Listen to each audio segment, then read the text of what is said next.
大家好，前几天有一个朋友跟我聊到说，如何透过上下水管，然后去判断水龟或者水帮浦的运作是否正常。这个方法是对的，没有错，但是，准确性会比较低一点。说实话，如果车发动以后，热车以后，你去摸上下水管，基本上，除非温度的差异是很大，我们才能很明显的去感受到。但是我们先讲水龟好了，水龟，在之前影片我有介绍过，水龟它就是，到了温度到了以后，它会慢慢的打开，让水能够大量的流动，然后它会开启到一个程度。我之前看过有一个报道，就是，有网友研究过某一个车型，它的水龟，它温度到了以后开始开启到全开，好像要，它好像是说，好像在假设啦，在80度的时候它会开始开启，然后到了95度它才会呈现全开。那我是觉得，水龟的重点应该是在于说它开启的速度。当然，像那个报道那篇文章，它讲到95度开，因为基本上引擎的正确的工作温度也多半都在那个范围内。我之前影片我有聊到，大概都是在85度上下，不管是引擎温度啊，或者机油温度、变速箱温度，当然会有差异在。然后我是觉得，如果要去观察水龟是否正常，或者水帮浦真的就比较难。水帮浦你要去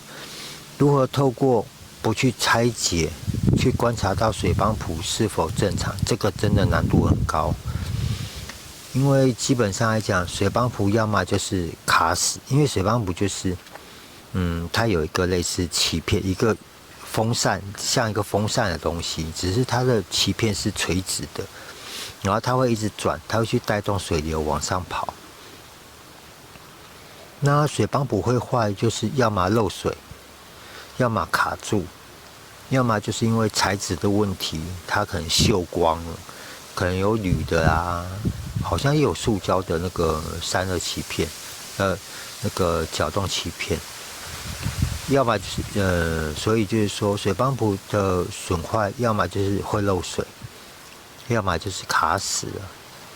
就是那个轴承卡住了，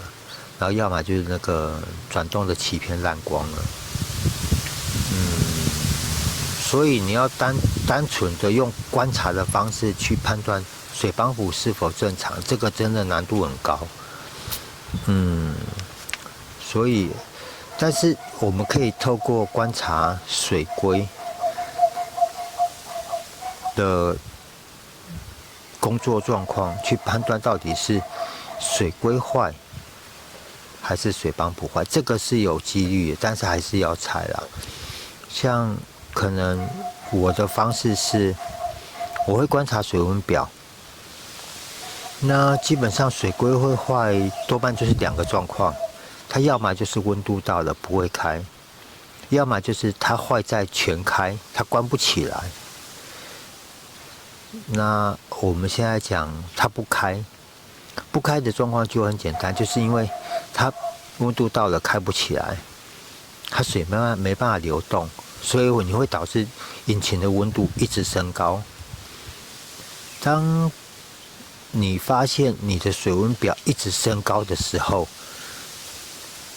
当然就是赶快停车嘛。然后如果以判断上来讲的话，就是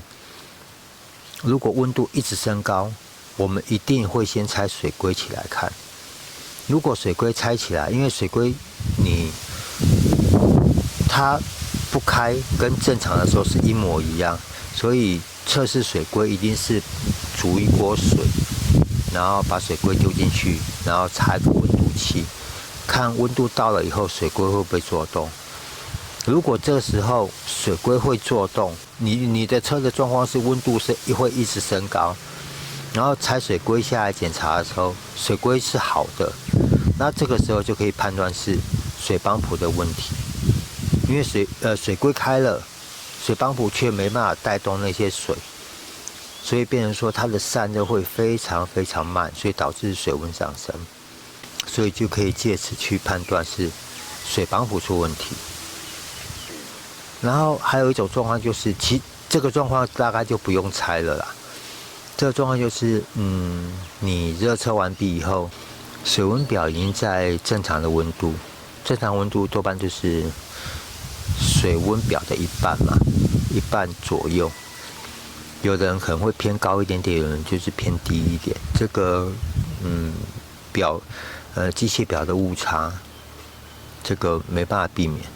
所以可能平时要养成习惯，你要去观察你的一些仪表板上的一些指针啊，或者它的数据大概是多少。那如果是水龟坏在全开的话，它的征兆就是，当我们热车完毕，在马路上开，正常水温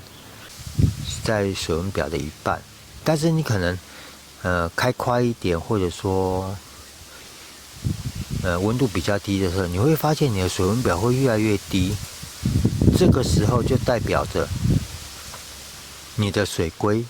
有极大的程度是坏在全开，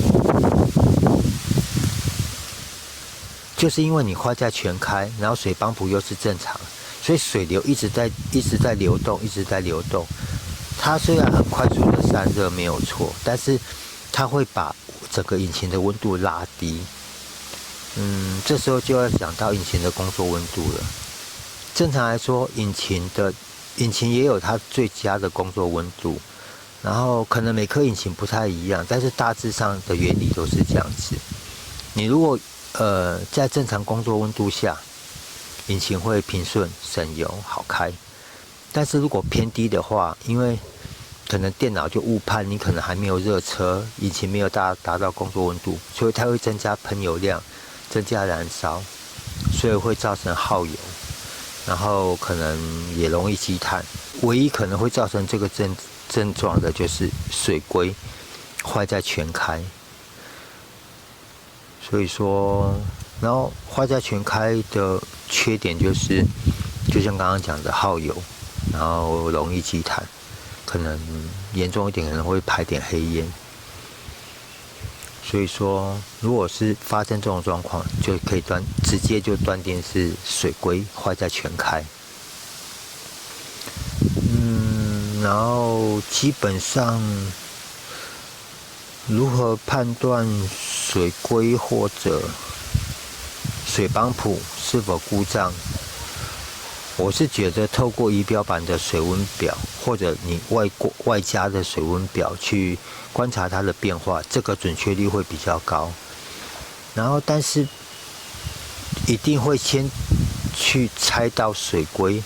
才能有办法去判断说是否是水帮浦出问题。就像刚刚讲的，如果水龟坏在不开，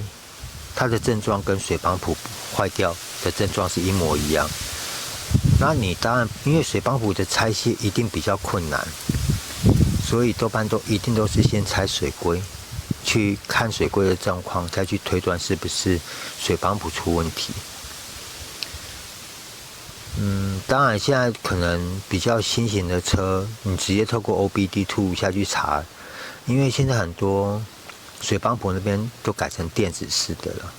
或者好像也有电子水龟，所以那些都可以透过诊断电脑叫出来的数据去判断，这个就比较方便。但是在比较早期，像我们这种车，比较简单的这种车上，可能就是要透过这样子去一些小症状去判断它到底是哪里坏掉。其实修车不难，难的是你要怎么去判断你坏的是什么东西，这个才是困难的。因为这个都是经验累积啊。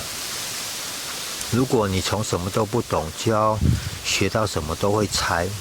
你除非有人教，而且你有机会去猜到真实的案例，这样子学起来会比较快。要不然你光看一些文章啊，或汽车杂志上面的教学，甚至节目上的一些报道，可能还是会有落差在啊。你看，就光那位朋友讲的，他是说，保养厂教他的，但是，这个是对，问题是他讲的那个保养厂讲的方式太笼统。当然了，因为毕竟在商言商，不可能保养厂把每个客人都教成跟师傅一样，那他们就不用赚钱了。所以可能就是只讲个大概，让你们自己让你们去了解说怎么去做简易的故障判断。那像我之前也有讲过，因为我目前不是这方面的从业人员，所以对我来说没有冲突啦，只是可能怕会去得罪到一些相关的从业人员。其实说实在话，很多事情我也没有讲得很透彻。我毕竟好狗不挡人家财路啦，所以我也不能讲得太明白。只是我会尽我所能的讲一些比较真实、比较快速、简单、正确的方式给各位听。好啦，那今天这个如何简单快速的透过观察水温去判断是水龟出问题还是水帮补出问题的方法跟介绍就到这边咯，谢谢各位，拜拜。